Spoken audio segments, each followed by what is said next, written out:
FTX Trading Ltd. Under his influence, the rich and the poor alike entrusted over $1.8 billion into his care, believing that his crypto coins will turn their pennies into dollars, and even millions of dollars. But here's a little secret. For the past 3 years, hackers have penetrated the company's defenses and stolen over 850,000 bitcoins. But when scams happen and people lose their money, who do they turn to for control? For justice? The government.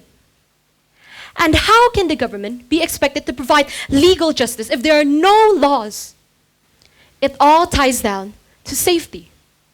The government must protect. Do you think we need to go ahead and incarcerate some people who, even if they're not mentally sane, they're a danger to society?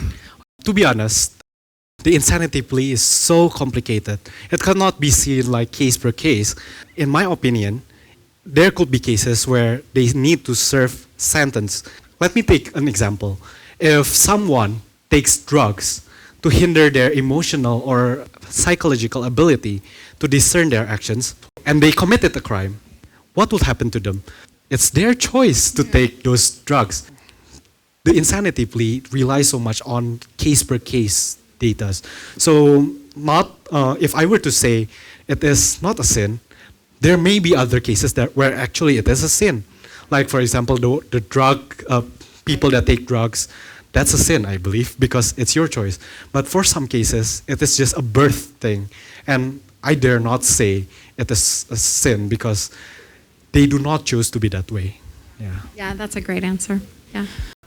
Christian belief and Chinese ideologies would lead into various disputes and also conflict in the Chinese Christian society. Immediate action should occur regarding this issue to avoid future conflicts such as family arguments or even societal discrimination. The Chinese New Year event is originally from Buddhism, Taoism, and Confucianism. But why do Christians celebrate it? Chinese New Year, it is permissible to some extent, but for example, they will burn offerings to their elders, and that is not allowed. But when you just go to their house and pay your respect to them, that's fine. I've noticed that they go to the house of the oldest patriarch or the matriarch of the family. Everyone bows down in front of the matriarch, and then she hands the red envelope. Is that a form of honor? Is that a form of worship?